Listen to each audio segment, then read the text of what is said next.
แผ่นดินลาวเรียกสบายดีพี่น้องลูกหลานคนลาวคนไทยอยู่ไสก็แล้วแต่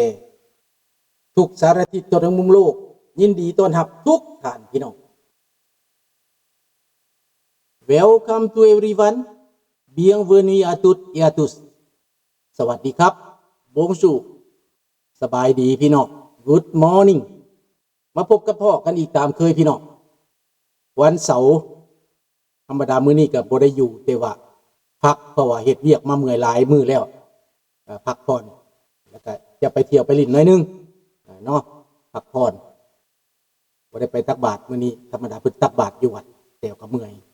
เลยขอพักผ่อนขอพักซะก่อน1วันพี่น้องเนาะมื้อนี้จะมาเข้าได้ประเด็นรายการการบ้านการเมืองเลยพี่น้องสบายดีพี่น้องคนลาวคนไทยที่ฟังรับชมยินดีต้อนรับทุกท่านเด้อพี่น้องเด้อขอบอกขอบใจหลายๆที่พยายามติดตามสบายดีน้องธนพรสบายดีน้องจันทวีสบายดีน้องขับพรสบายดีทุกท่านเด้อพี่น้องเด้อสบายดีเลี้ยงสบายดีเบิดทุกท่านที่บ่ได้กล่าวชื่อกล่าวนามก็ขอสบายดีเนาะมื้อนี้ประเด็นของเฮาบ่สงครามตะวันออกกลางขยายวงทั่วภูมิภาคสงครามตัวแทนอิหร่านกลายเป็นเหตุอิหร่านแม่นไผอิหร่านก็เป็น proxy ต่อหนึ่งของปูตินของรัสเซียแล้วฮามาสเป็นผู้ใดฮามาสก็เป็น proxy อีกตัวหนึ่งของรัสเซียคือเก่าสบายดีนิชาแล้วฮูตี้เป็นไผฮูตี้ก็เป็น proxy ของอิหร่านคือเก่าดังนั้นโลกนี่บ่สงบมาแต่ไสเกิดสงครามญาติแย่งคอมมิวนิสต์หลังจากสงครามโลกครั้งที่2โซเวียตวางเป็นใหญ่จีนวางเป็นใหญ่จะปราบอเมริกาเกลียดชังอเมริกาอยู่ตลอดพวกนี้หวังคนล้มโลกเสรี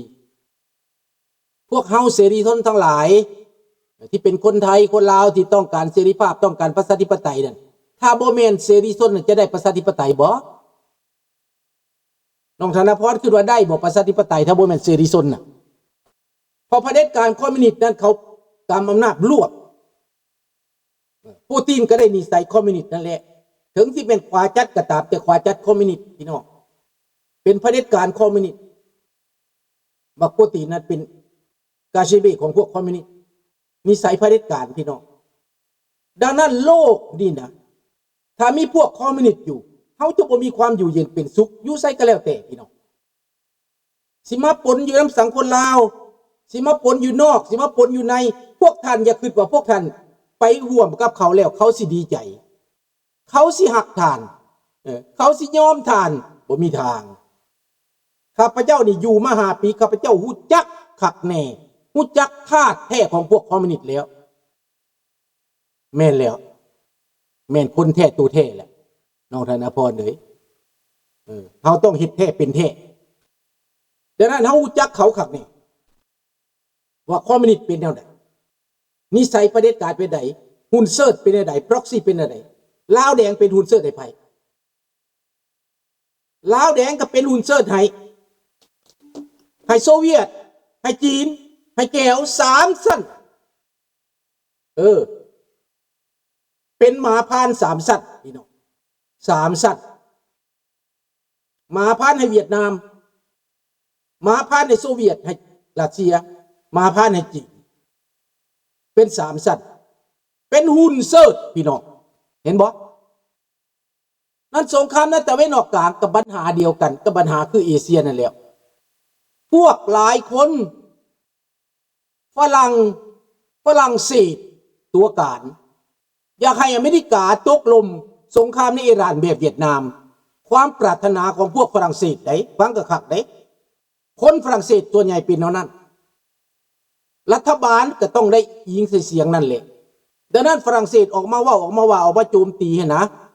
พวกท่านฟังกันครับแม่พี่น้องลาวอยู่ฝรั่งเศสเป็นอย่างคนอยู่ฝรั่งเศสยังต่อสู้บ่ได้เพราะรัฐบาลฝรั่งเศสบ่เคยส่งเสริมประชาธิปไตยให้ลาวเลยบ่เคยมันจึงเกิดเป็นประชาธิปไตยบ่ได้ในลาวนะแล้วความอิจฉาบังเบียดอันนั้น บ่ต้องไปเบิ่งยากฝรั่งเศสไปลบซอยรัสเซียเดี๋ยวนี้ก็ยังเต็มอยู่คนฝรั่งเศสรัฐบาลฝรั่งเศสก็บ่ได้จับรัฐบาลฝรั่งเศสก็บ่ได้ประณามคนฝรั่งเศสก็บ่ได้ประณามคนฝรั่งเศสเองให้คิดเอาแต่เป็นหยังรัฐบาลมักรงจังอุ้มยูเครนเพราะเห็นผลประโยชน์ถ้ายูเครนชนะก็ต้องได้ประโยชน์ดังนั้นมักรงจะอุ้มอันนี้เขาต้องเข้าใจเด้อต้องแยกส่วนกันเด้อมักรงนั้นในเมื่ออุ้มรัสเซียบ่ได้เว้ากับรัสเซียบ่ได้แล้วก็ต้องแล่นหาผลประโยชน์ด้านอื่นคือยูเครนอเมริกาเบื้องต้นโดนัลด์ทรัมป์ก็เครียดให้เซเลนสกี้เพราะว่าเป็นคนของไบเดนคันไบเดนกับเซเลนสกี้ละกอดกันโลดโดนัลด์ทรัมป์เลยเห็นภาพตัวนั้นเจ็บตาว่าเซเลนสกี้นี่เล่นหาไบเดนคู่อาฆาตคู่แค้นแต่ในตอนนี้เซเลนสกี้กับโดนัลด์ทรัมป์นั้นจูบปากกันจอดโดรนกับผลิตรวมกันฟลามิงโกกับผลิตรวมกันทุกสิ่งทุกอย่างรวมกันบาดนี้นะทอมฮอคก็ซอยกันปาตริออตก็ซอยกันอนุญาตให้ไปผลิตเองแล้วยังส่งทหารไปอีกและยังส่งวิทกอฟกับกูสเนอร์ไปอีกพี่น้องในก็ใกล้ๆนี้ดังนั้นรัสเซียอยู่ในท่าที่ลำบากและตอนนี้นะลำบากและอเมริกาหันมาจับมือกับยูเครนเพื่อต่อต้านศัตรูของศัตรูพี่น้องฟังคักๆเด้อศัตรูของศัตรูโดนัลด์ทรัมป์มีศัตรูเป็นอิหร่านแล้วอิหร่านเป็นมิตรกับรัสเซียเอาโดรนซาฮิดไปยิงยูเครนดังนั้นยูเครนจึงเข้ากันกับอเมริกาอ้อยต้อยตอนนี้เพื่อจัดการกับจรวดซาฮิดเพื่อจัดการกับผลประโยชน์ของอิหร่านกับรัสเซียเขาห้องว่าศัตรูของศัตรูเป็นผลประโยชน์ของเขาถ้าหากเซเลนสกี้เข้ากับโดนัลด์ทรัมป์ได้โดนัลด์ทรัมป์ยืมมือเซเลนสกี้ได้ก็เป็นประโยชน์ดังนั้นเขาจึงเห็นว่าเซเลนสกี้จัดการผลประโยชน์ของอิหร่านในทะเลกาสเปียนฟาดไปตุ้มใส่เรือระเบิดตุ้มใส่เรือสินค้ารัสเซียต้องหิวโหยรัสเซียต้องเก็บอาวุธที่ขนมาถูกทำลายอิหร่านก็ไปขนเอาอย่างไปขนเอาวัตถุดิบของที่จะการประกอบอาวุธที่จะสร้างระเบิดขึ้นมาแล้วส่งให้รัสเซียส่งบ่ทันเพราะคนขาดโรงงานขาดวิชาการขาดมันตายไปหลายแล้วเอนจิเนียร์ไปตายอยู่แนวหน้าดังนั้นอิหร่านเป็นคนผลิตรัสเซียต้องส่งวัตถุดิบให้เพื่อไปผลิตส่งมือให้ส่งกระสุนลูกมือกระสุนให้มือเสื้อเพลิงให้แต่ว่ายูเครนจัดการเพื่ออยู่ในกาสเปียน 2-3 ลำ200 กว่าลำล่มจมลงในทะเลของทะเลดำทะเลอาซอฟแล้วล่มลงอยู่ในทะเลกาสเปียนอีก3 ทะเลยูเครนคุมนานน้ำได้พี่น้องแล้วยังคุมนานฟ้าได้อีกด้วยโดรนส่งโดรนไปทำลายกรุงมอสโกทนโดรนไปส่งหลายบอนยังบ่เท่านั้นอีกเทวดาพญานาคลงโทษรัสเซียน้ำท่วมตื่นอีกพี่น้องตายคักๆประเทศรัสเซียตอนนี้นะอึดอยากมากแค้นกินน้ำขี้ตัวเองแล้วพี่น้องขอโทษเด้อคนเป็นหลายล้านคนน้ำอาบบ่มีน้ำกินบ่มีน้ำใส่บ่มี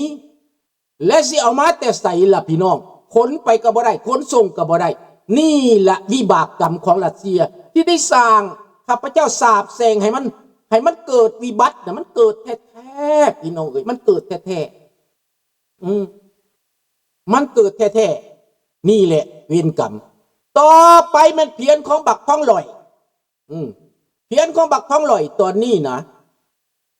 มันสั่งลูกน้องมันจับป่าซิวป่าซอยมาขึ้นศาลหัวหน้าศาลก็โอ้ยเบิ่งแล้วนะสมเพศเวทนาจับกันมาจัดฉากละครว่าจับกันตัดสินตลอดชีวิตนั่นนี่โอ้ยพี่น้องเอ้ยจับคนบ่มีเงินเดือนกินบ่พอเขาก็โลภเขาก็หลายเป็นของธรรมดาข้าพเจ้าว่ามันบ่กุ้มกินนี่บ่มีหมาตัวใดปล่อยตายเองดอกให้ตัวเองตายดอกมันก็ต้องกิน ข้าพเจ้าเชื่อเนี่ยว่ามันกินในเมื่อเงินเดือนมันบ่พอกินมันต้องกินประเทศที่เขาเจริญประเทศที่สอราชบังหลวงบ่ได้นั่นแม่นเขาพอกินพอใช้เงินเดือนเขาให้เอ้าไล่ใส่เบิ้งเด็กน้อยอยู่ในต่างประเทศนี่นะเงินเดือนปีหนึ่ง2-3 แสนดอลลาร์ต่ำสุดก็$100,000 70,000ต่ำสุดของเด็กน้อยใหญ่ในต่างประเทศ70,000ได้พี่น้องนักวิชาการคนหนึ่งระดับกลางนี่นะ70,000เงินเดือน$70,000ต่อปีแสดงว่าเดือนหนึ่ง5-6,000 ดอลเงินเดือนหนึ่ง5-6,000 ดอลนี้บ่อยากเว้าดอกบางคนเดือนละ20,000พี่น้องเดือนละ20,000 ดอลได้ปีหนึ่ง200,000ได้เด็กน้อยลาวในต่างประเทศได้นี่ข้าพเจ้าเว้าให้ท่านฟังเด้อพวกที่เรียนจบนะพวกที่มีหน้าที่การงานดีนะเดือนหนึ่ง200,000ปีหนึ่ง200,000 300,000 7-8 แสนก็มีพี่น้องเด็กน้อยลาวในต่างประเทศสบายดีทอนดังนั้นพี่น้องในเมื่อว่าอเมริกาเขาเฮ็ดศึกนี่นะพวกเจ้าวิจารณ์เจ้าก็วิจารณ์เข้าข้างเจ้าเพราะเจ้าบ่มักแต่เรื่องจริงบางคนวิจารณ์ว่าอเมริกาหมดอาวุธแล้วในสางลิเกียงออดสอดป๊าดติโตพี่น้องถามคนลาวในอเมริกาเนี่ยอเมริกาบ่มีอาวุธวะเขาผลิตอาวุธมาเป็นร้อยปีเขาสะสมมาเป็นร้อยปีพี่น้องอเมริกาประเทศใหญ่ขนาดนั้นบ่มีอาวุธลูกปืนหมดว่าซั่นลูกปืนหมดอเมริกาหมดลูกปืนว่าซั่นอันเขาตัวยูเครนเขาบ่อยากให้ยูเครนย้อนหยังเพราะอเมริกาเขาบ่อยากให้เฮ็ดกับรัสเซียแห้งอย่ามาเกิดสงครามโลกนิวเคลียร์เขากดไว้เขาน่วงไว้เขาหาวิธีแก้ไว้เขาบ่ายเบี่ยงไว้ย้อนว่าบ่อยากประเสริฐหน้าสงครามนิวเคลียร์ถ้าอเมริกาประเสริฐกับรัสเซียต้องเกิดสงครามนิวเคลียร์เห็นบ่ดังนั้นอเมริกาก็หลีกเลี่ยงเป็นเทคนิคในการหลีกเลี่ยงทำท่าถอยทำท่าลุกทำท่าคือพี่น้องเคยลินหมักดามบ่พี่ใดเคยลินหมักดามบางเถื่อก็ถอยเพื่อกินบางเถื่อก็กินเพื่อถอยเห็นบ่อันนั้นแหละลินหมักดามกินลินหมักฮอตเกมคือกันการเมืองเป็นเรื่องลินเกมพี่น้องสิ่งไหวสิ่งผิดเอาแพ้เอาชนะดังนั้นอเมริกาเขามีหลายพวกที่ว่าอิหร่านในตอนนี้เขาห้องว่าเหือเขาตาแล้วตาทั่วแล้วต้องยิงหะไปใส่จอร์แดนใส่อียิปต์ใส่ประเทศเพื่อนมิตรทั้งหลายในตะเวนออกกลางเป็นศัตรูของอิหร่านเบิดซาอุก็เป็นศัตรูอิหร่านตุรกีก็เป็นศัตรูอิหร่านและผู้ใดเนี่ยเขาต้องเข้าใจว่าสัญญาอับรามนั่นซาอุดิอาระเบียกับยิวต้องเซ็นกันทั้งหลับหรือทั้งแจ้งแล้วร่วมลบกันแต่ว่าซาอุดิอาระเบียเป็นพวกอาหรับซุนนีบ่มักอันนั้นน่ะอิหร่านแต่ก็บ่อยากเปิดศึกกับอิหร่านแล้วบ่มักอิสราเอลบ่อยากจับมือกับอิสราเอลแต่อเมริกาบอกว่าอันนี้ยุทธศาสตร์แลกกันถ้าเจ้าจับมือกับอิสราเอลปฏิบัติตามสัญญาอับราม